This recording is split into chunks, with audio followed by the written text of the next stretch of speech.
Hey everyone, and welcome to this explainer. I am absolutely thrilled you're here with us today. We're going to be talking about money, but I want to set the stage right out of the gate. This is a totally safe space for learning.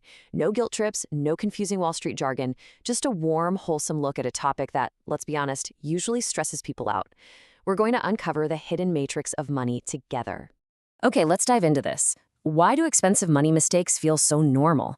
It's a great question, right? Because truthfully, most money mistakes don't actually feel like mistakes while you're in the middle of making them. They feel perfectly normal, or maybe kind of small, or even just really urgent in the moment. A quick purchase here, a totally manageable loan there. It's only later, when time does its thing, that those seemingly harmless choices turn into really heavy outcomes. So what is it we're really trying to learn today? Financial literacy. But I want to completely reframe this for you right now. Think about it like this. Financial literacy is simply the skill of seeing the system behind the numbers. Money knowledge isn't about doing complicated math in your head, and it certainly isn't just about getting rich. It's actually about becoming much harder to fool. It's about reading the system. Here is our roadmap for today's explainer. We'll be looking at the invisible money system, money as a decision tool, how to protect and grow, and finally, your new financial identity. Think of this agenda like a city map that helps you see exactly how the roads connect. We're going to use this map to navigate our whole conversation today. All right, let's jump straight into section 1, the invisible money system. And this brilliantly illustrates why money so often feels invisible. It's basically a system running quietly in the background of our everyday lives, and we usually don't even notice it until a decision suddenly gets really expensive. We tend to view money simply as a resource, just numbers sitting in wires or a basic piece of metal. But money is actually potential. Think of it like electricity. Electricity is valuable because it can power a house. Or think of a house key. The key doesn't make your house any bigger, but it lets you enter, leave, and protect what's inside. Money isn't just a number. It's a tool that directs your future options.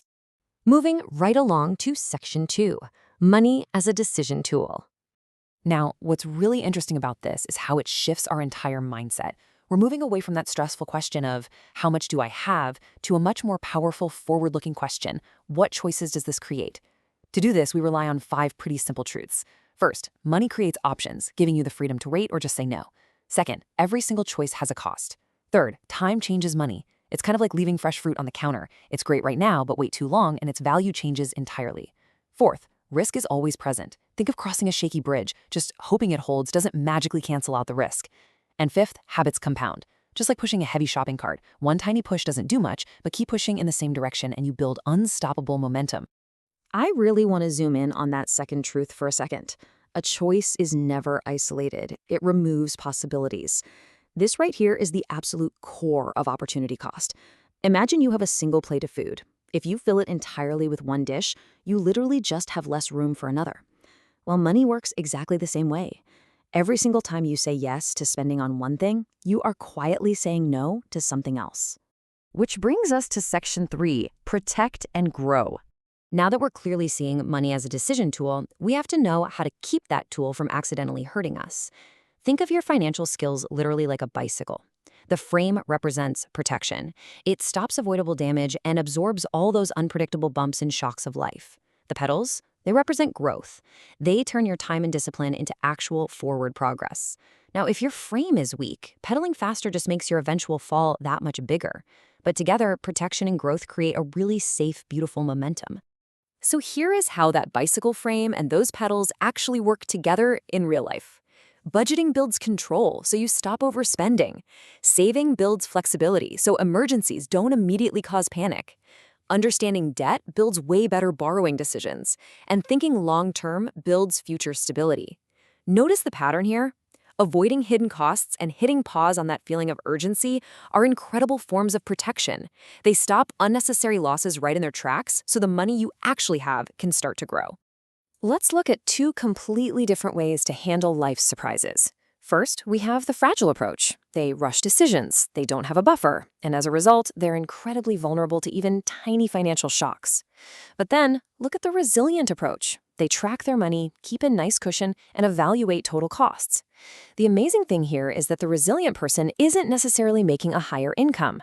True wealth is about preserving your optionality, having the actual breathing room in your life to respond well when things inevitably get messy. Let's move to and see how this builds into our final topic, Section 4, your new financial identity. This final step is all about how we apply this invisible matrix into our actual everyday lives without ever becoming obsessive or totally overwhelmed. Becoming financially literate starts just by changing the questions you ask. Instead of asking, "Can I afford this today?" a financially literate person asks, "What does this choice do to my future options? Does this purchase create flexibility for me tomorrow, or does it restrict me?"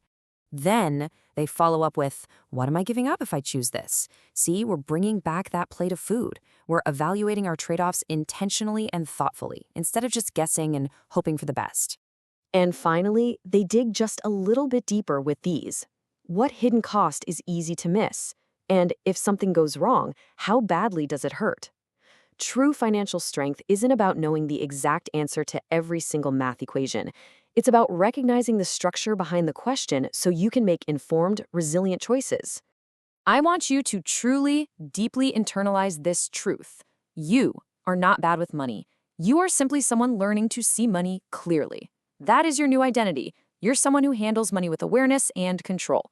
It's not just a pile of random life hacks. It's a completely new, empowering way of thinking. So, as we wrap up this explainer, I want to leave you with a bit of a challenge. What hidden system will you recognize in your very next purchase? The next time you tap your card or click buy, try to pull out your new city map. Look past that immediate price tag and see the potential. Thank you so much for hanging out and learning with me today.